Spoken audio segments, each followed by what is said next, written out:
Yu-Gi-Oh is broken, and I'm going to fix it. In this series, we are going to go set by set and fix the game over time, balance changing things, and making cards playable for the time of release.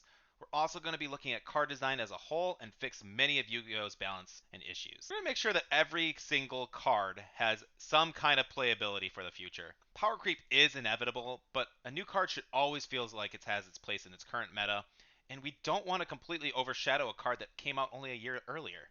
With the power of hindsight, and starting with Legend of Blue Eyes, let's make our way pack by pack to make Yu-Gi-Oh! A better game. This is how I fix Yu-Gi-Oh! Legend of Blue Eyes is the starting point in the series and the TCG's first experience with the game. It has given us countless staples that are revered and still used today. It also gave us like 80 cards that everyone immediately just threw away. Except for some reason, my buddy collected Firegrass. Why would he do that? It's just a smoking. Oh, now I get it. Yeah, Jesse, you're a stoner. All right. Anyway, moving on. But what if I don't know? We made those 80 cards playable. Now, remember, we're doing this in the context of 2002 at the moment with Legend of Blue Eyes. We don't need to make the cards crazy, no Omni negates, but we want them to have some strategy and different builds. At this time, people just played 3 Lajin, 3 Neo, 3 Battle Axe, and the meta was pretty much solved. The equipped and field spells were never played competitively, and they get overshadowed in like 3 sets anyways. The equipped spells are restricted to each type of monster, which makes them, again, immediately overshadowed by Malevolent Nuzzler coming out in the next set. It makes sense, but again, they just are power crept so quickly. What's the point of even printing these cards? Also, what do these levels do? Like, why should I play Firegrass with fusion? Like, the fusions use 3 bad cards to make one that dies to fissure? Look, alright. We need to fix that. So, let's talk about our objectives. Alright, number 1. We need to make fields relevant. It's the field power bonus. This is iconic from the TV show that we all grew up watching as kids. Second, make equips relevant. Get gains for archetypes. Come on, guys. Fusions, they're just not worth it whatsoever again. So we got to make fusions relevant. This is what we've seen in the anime. Things being fused together. It is a cool concept in the game. Let's make them good. Also, what's up with levels? We got to fix this because the level system makes no sense whatsoever. But more importantly, this is the first set. We need to keep everything easy. This is everybody's first dip into this card game. It was essentially a game of war early on, but we need to keep this simple. So first off, we got to talk about the packs. In my packs, we are going to cut out filler cards. From an economy perspective, we can still charge $3-4 per pack. And an easy fix of that is just guaranteeing a holo in each pack. You don't think kids are going to be excited about the shiny card, even if it is a Firegrass? No, we got to fix that. In my setup for fixing Yu-Gi-Oh, I think the packs should guarantee 3 common cards, 1 rare, and a holo, which could be considered a super, ultra, or secret. They are similar rarities, but the pull rates can be adjusted and honestly basically kept the same from what they are now. But it's guaranteeing Konami's flow of money without printing a bunch of filler shit. And we're going to go from there. Alright, let's talk about Master Rules 1. You're telling me we're making a card game with no resource management, and people are able to play nearly everything as they draw it. And you don't think there will ever be a problem? Or something might be considered broken? Okay. Look, I know we're going to have a ban list, but that technically comes out after LOB. So people were just playing 3 Dark Holes, 3 Regeki, 3 Change of Heart. Okay? That's not how that works. Now, this discussion has been brought up by countless Yugi tubers, more popular than me. You know, I'm working on it, guys. Come on. But my suggestion is every card is a hard once per turn. Period. Done so. This stops countless FTKs, crazy unintended combos, and can greatly remove so many cards from the ban list. If a card would break this rule, it would be listed directly that this card's name can activate its effect X times. Bam. Like, the rule is basically there in stone, and certain cards will still have that limitation, so that way we can get these crazy combos later on in the future if you really want to implement them. I actually really like Master Rules 1 as a rule set overall, but the only thing I think we should get rid of is priority. Priority makes broken cards worse. It's also an unknown rule not stated on the card. So, like, I didn't know about it for years until I actually started playing in tournaments, and some guy randomly called priority, and I thought he was cheating. Um, like, it's just, if it doesn't say an effect on a card, that shouldn't be the case. And just deleting this from Master Rules 1, well, by CED, like, I bottomless your Chaos Emperor Dragon, you're still going to nuke me? That's bullcrap. So, we need to get rid of priority. We're going to start with levels. They make no sense whatsoever in early Yu-Gi-Oh! Why is a Sandstone level 5 when a Giant Soldier of Stone is level 3 and has more stats? When would anybody ever play Sandstone? What's the point of even printing this card? No, no, no. Under my new system, we are going to have the levels directly mean how powerful a card is on their own. We need to look at stats and come up with a standard way of measuring levels. And with this nifty little chart, this is how I intend to do it. It's pretty straightforward. The more stats that are on a vanilla card, the level they should be. And honestly, this could be used for cards in the future with the good effects and stuff too. Like, oh, okay, we're gonna put this card with only 500 stat points on the board. This should be a level 1. Well, maybe that doesn't fit in the archetype or something, but just this is the core standard of the game. Like, what's the point of these levels? Because other than playing level 4s, why does that matter? Now, this gives us a good understanding of why this card is leveled the way they are, and they should have abilities to kind of represent that and stats to represent that. There's no way a giant soldier of stone should be a level 3. In fact, looking at my nice little chart here, because it has more stats, you are sitting at a tier 5. He is a level 5. Giant soldier of stone should be a level 5 unit. Fight me in the comments. No, no. Look at some of these other cards, and a lot of them do kind of fit this build. Let's look at 7-colored fish. It is 1800 attack with 800 stats. It fits right into that category 4 level section. And there's just a lot of cards that fit in there, but there are also some cards that just don't, and that's fine. We just have to adjust levels and make vanillas be in those range. Now I'm not going to do it for every one of these, but this is a good example and some major changes to like the levelings that will get some new cards to see some play, make some older cards not so much as rotate out, but just be what they should be. And this whole leveling system can kind of affect a lot of early game changes where people are going to play differently based on this. But that's not just what I'm looking to do with this. We're going to look at some of the other stuff and get into it a little bit deeper. But changing the levels makes sense. And having them be in some kind of bracket for their stat points makes even more sense. Let's talk about the theme. Legend of Blue Eyes. This pack is iconic and should feature the anime's best and most popular cards. And this set needs to lay the groundwork while giving us options for good strategies. But we need to introduce the type of cards players can expect to see in the future. This set should be a tribute to Season 1 of the anime, as at this point in the timeline, we are completing Season 2 in America, and these cards are created. So let's show off those cards, and people will go, "Oh wow, Weevil played this card," or "Mako Tsunami was on this guy." Like, these are the cards that should be kind of introduced into this episode or this pack because you saw them on Season 1. These cards and themes should be prevalent. Like, we should be playing. Oh, I want to play Bugs. I want to be like Weevil. He was cool. Like, that was so awesome. No, no, no. I want to be Mako. Like, I'm going to play with some cool fish guys and be a freaky fish dude. No, I want to play with dinosaurs because no, no, no, hold on, stop it right there. The dinosaurs are not cool. They don't get cool, like, ever. Stop it. Tell a little bit that I was bullied for liking dinosaurs as a kid. Dinosaurs are super cool. Coming off the anime, the fields, like, most people who played in 2002 have seen the show. Duelist Kingdom had a pretty good emphasis on fields and how powerful they should be. Field spells in Yu-Gi-Oh have never been meta, at least not for something that without a good archetype to back them up. In the show, cards are given 30%, which is actually pretty good as a little boost. However, on paper, in 2002, a child probably can't do that math, and we don't have calculators in our everywhere yet in our pockets and our phones. And yeah, it's understandable that they went with a 200 attack boost, but no.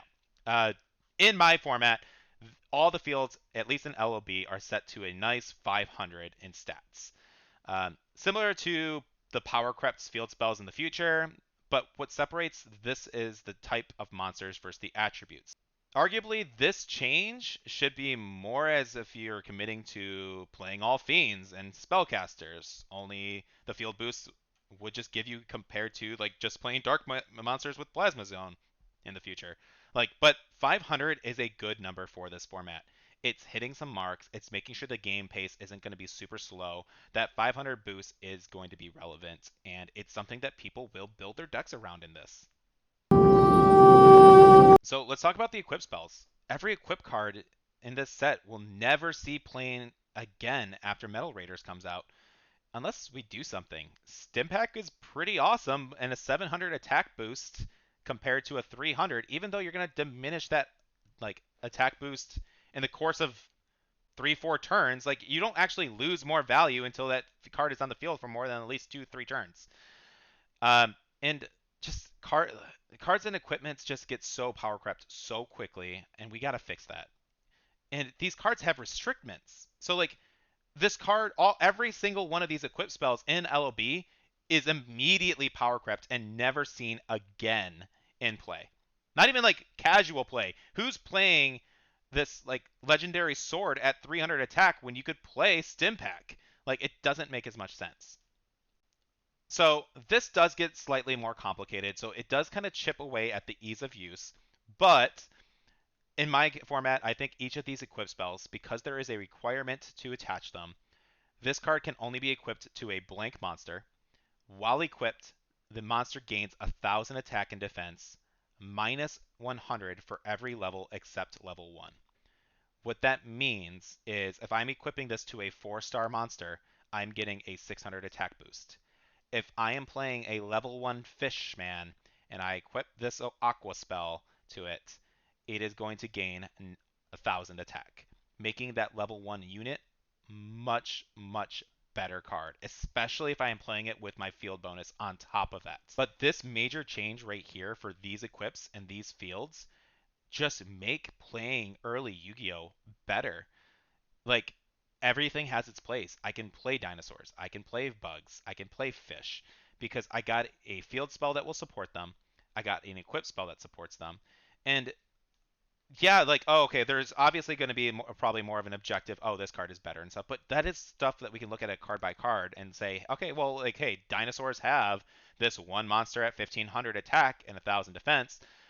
Well, wait, these rocks, okay, they thematically, let's make them more aggressive and or more defensive and put a big butt on them and all. Like, you can mix and match some of these energies and synergies, but overall, it does give people the thematic deck building that the Yu-Gi-Oh anime just encourages. Let's look at fusions. Boy, are fusions just worthless. You're going -3 in card advantage. It needs to give some kind of good benefit, and here's what we do. So, in early Yu-Gi-Oh, at least all these monsters, all fusion monsters will have this card effect. While fusion summoned, this card gains attributes and type of its materials. So they're going right away. We are going all in on our field power bonuses. We are going all in on our equip spells. We are saying, hey, if you want to play this game effectively and you want to be able to use these cool monsters, like you're going to want to go in on this strategy so that way your equip spells and fields can mean something better. Now, this one is up in the air, but in my testing of my own card game that I've been testing, okay, I need friends, okay, I'm sorry. When this face-up card is destroyed, you may special summon those materials from your graveyard in face-up attack or defense mode, but their attack and defense becomes 0. This card effect is definitely strong for early Yu-Gi-Oh. But when you're combining their attack and defenses and doing the stats, you are still overall you're going -3 for plane polymerization to build one card. And from there, it's like once that card loses to Fissure, which is at 3. That card loses to Dark Hole, which in the current LOB is at 3. Loses to Regeki, which is currently in LOB at 3. Okay, let's say the ban list comes out. So you still have to deal with 3 Fissure, 1 Dark Hole, 1 Regeki. You just went -3 in card advantage. He just played a 1 card to wipe your powerful monster. Summoning these cards back at 0, it makes a lot of cool sense in terms of thematically. Like, you are combining 2 monsters together, and it just overall makes fusions make sense. Like, this, you combined a warrior and a spellcaster together. Like, they don't just stop. Like, I didn't just stop being a warrior a second ago. Like, it's a combination. Also, just to go back on that, just losing that big tempo is it just feels bad. Like, it's not, it's really not fun, and you are so behind at that point. You invested a lot of resources to make a big-ish monster. We will kind of go into that a little bit for each of the cards and try and figure out things. But overall, like, it makes playing some of these weaker fusion materials worth it, because now even if you are screwed over for and getting hit by that fissure or something like that, well, you still have a little bit of a line defense, and it's not completely useless. It made the investment worth it because one way or the other, you're getting some value out of those weaker cards that you're probably not playing. Now, granted, they are going to be basically just walls because, oh shoot, I just lost my guys. They're at 0 attack, 0 defense. Like, it does complicate the game state a little bit more early on for Yu-Gi-Oh! More than I would admit. And honestly, it doesn't need this effect, but I do feel like it's balanced and simple enough where people would get understand it, especially if all the set fusions worked in this way. So you understand one, you basically understand them all. Vanillas, the worst flavor of ice cream. Monsters with just stats, other than adjusting their levels to meet cards, there is not much to do here. Uh, the way this core set works in theory is just you play fields, you play equips, and of the type that you want to play, and hopefully your field spell works to your advantage more than your opponent's. Lower level monsters now get a big attack boost when equipped with more viable like equip spells, and can actually be used for fusions. But this set would do everything we set out to do, and now gives ultimate deck building flexibility. Even though decks will play similar, it does give the illusion of choice. And when you're deck building, honestly, just if you're building a deck with your friends and you're a kid, or you're building a deck just like as an adult, like, you want your deck to feel like it's yours to some extent. We didn't have as much net decking back then as we do now. We kind of had to figure out what cards are good by themselves and go from there.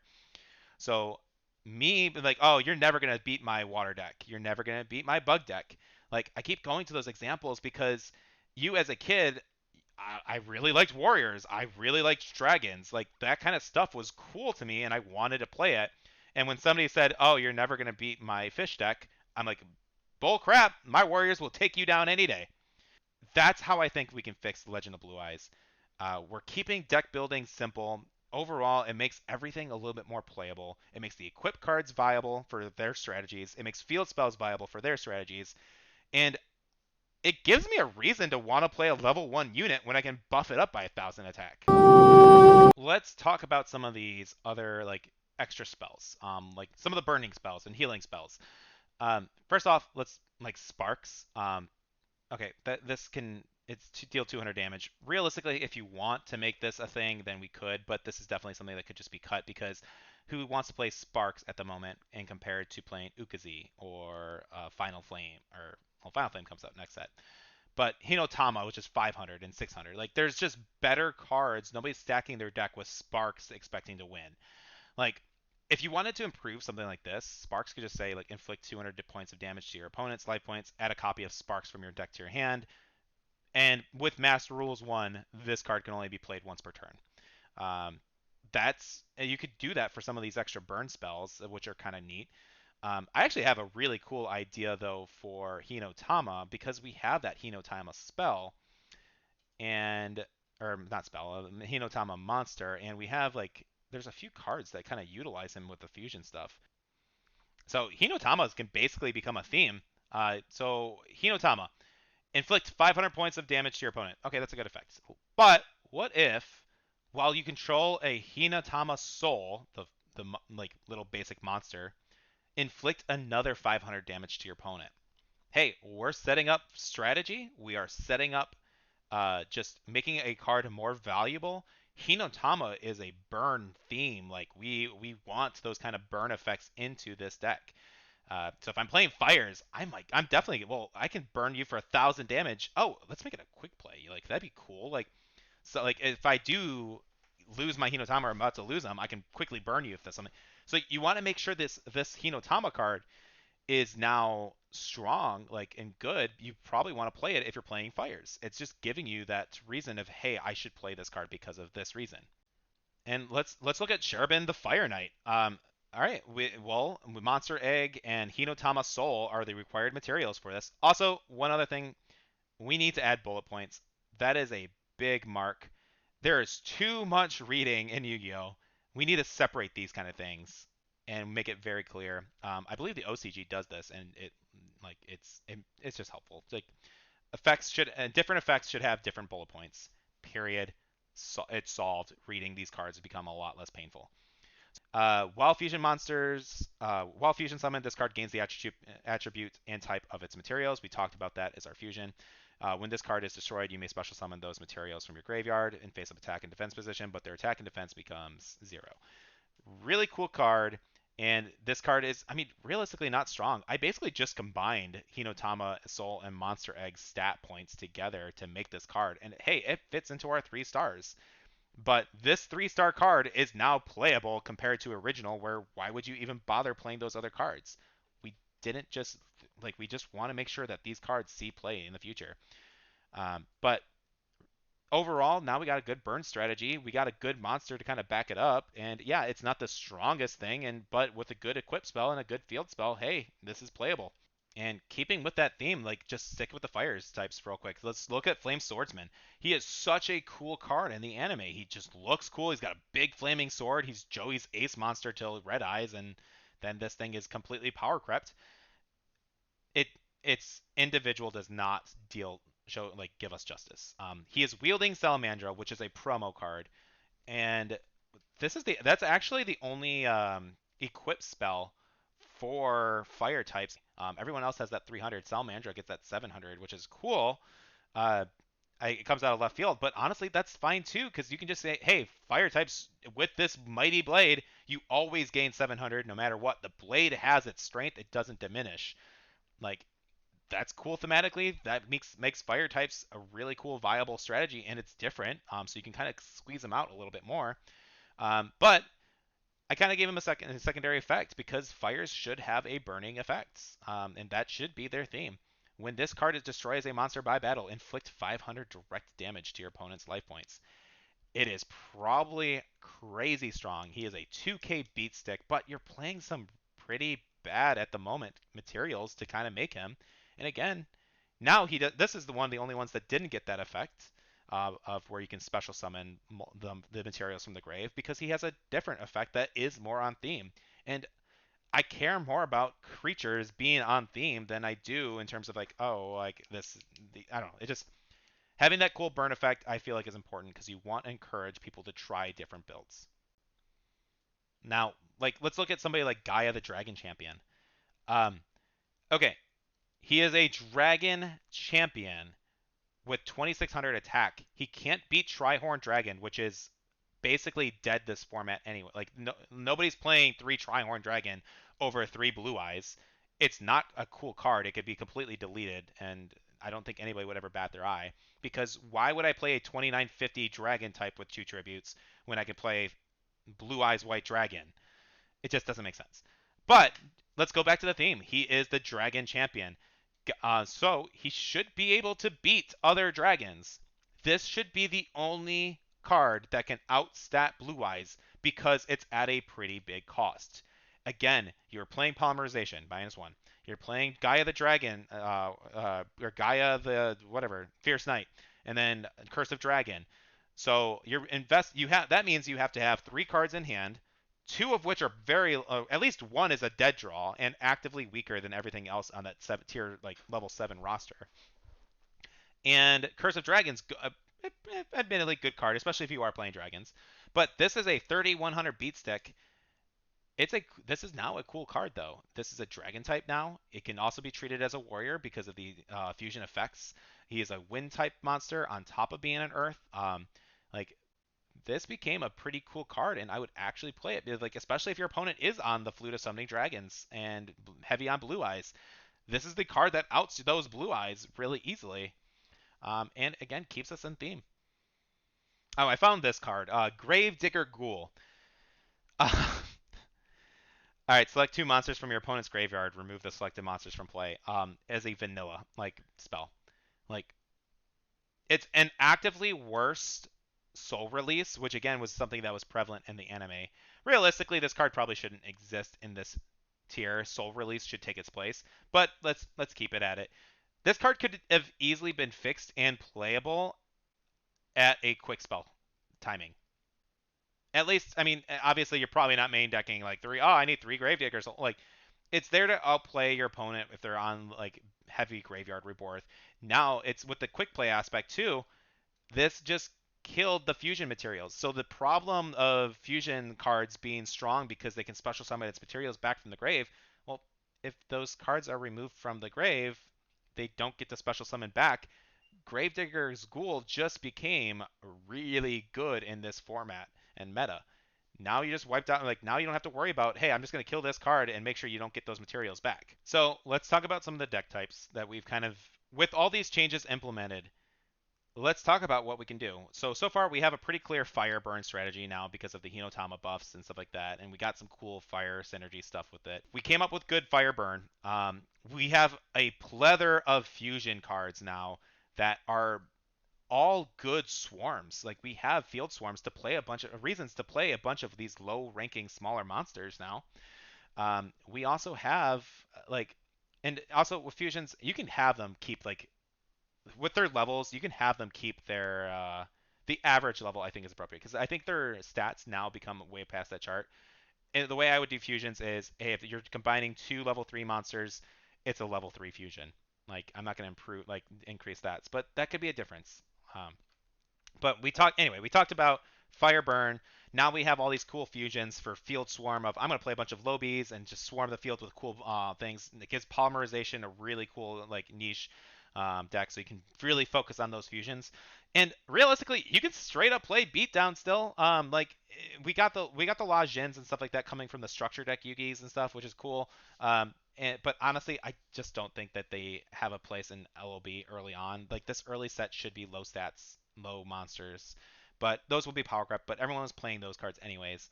But now, hey, my La Jin is 1800 attack. I got a good power boost from this. He's 23. Like you could play La Jin beatdown and give him a cool equip card. And how are you going to get over my? At that point, it would be a 18 so 2400 beat stick La Jin. Like come at me, bro. Like you can still play those kind of beatdown strategies, but like the point I think now is we have at least a couple different ways to play our decks. Like okay, you're gonna play fiends. That you're I'm fiends. I'm expecting big La Jin. I'm expecting some of these other cards. Lajin still actually makes the 4-star cut too, by the way, with his current stats. 18 and 1000, that's 28, so he's under the 3K limit. But we just have ways to play the game that are not just let's play this. We have to play these specific cards. Overall, this hits all my marks. It completes my objectives, and guys, I'm pretty sure we just fixed Legend of Blue Eyes. With all that said, guys, thank you so much for watching. I really appreciate this. If you like more of this kind of just deck building and game design talk, I love it personally. I want to go over not just like packs and stuff, but I want to go over like archetypes specifically. I want to go over just how the game kind of moves around, and I think it's a really cool discussion just to kind of see, hey, like how could this have been better? What like is this possible to make better? realistically, following these rules, you could build this stuff on Dueling Book very easily and play around with it. I've made a few of them and just got to do like a couple practice games, and the game is significantly more fun with all this. So anyway, I really appreciate you guys all watching. Thank you so much. Have a good time.